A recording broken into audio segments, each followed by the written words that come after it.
Good morning, Professor Clark. We would like to make you a question.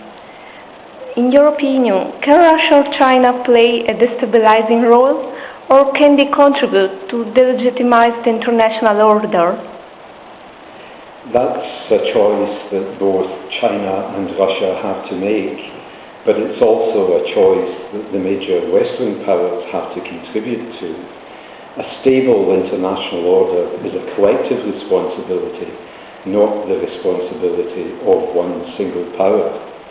Interestingly, one of the most insightful comments on this was made by the famous United States statesman Henry Kissinger, who, when he was a student, understood that a stable order is something in which all the major powers have an interest, have a stake.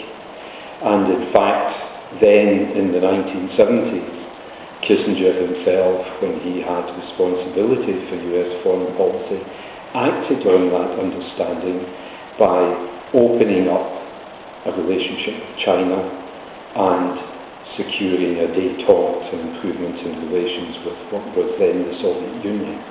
We now live in a quite different world from the Cold War world of the 1970s, and yet there are fundamental similarities in the sense that it remains the collective responsibility of all of the powers.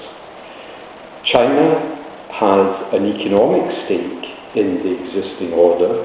Its major trading partner is the United States, and any major disruption to the international order in that sense would not be beneficial to Chinese interests.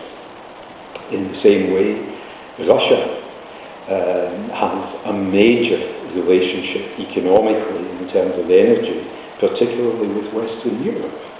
To disrupt that would be damaging to long-term Russian interests. And so there are basic elements in Russian and Chinese policies that would make them, I think, not wish to unduly disrupt the order that we have.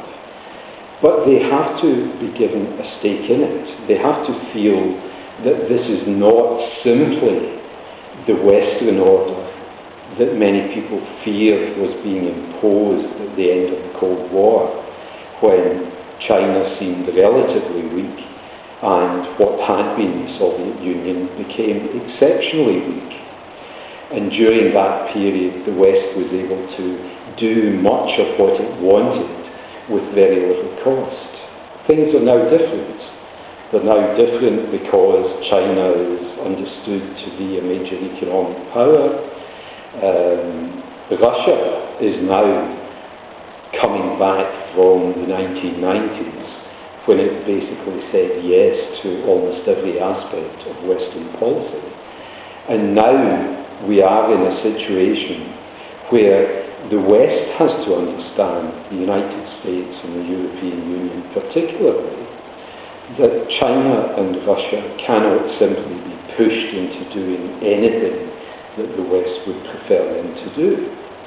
And so the extent to which Russia and China help stabilize the existing international order is partly related to how the West conducts its policy and the extent to which it is seen to accommodate Chinese and Russian interests, while at the same time, of course, the West has its own values, its political values, that it will wish to adhere to.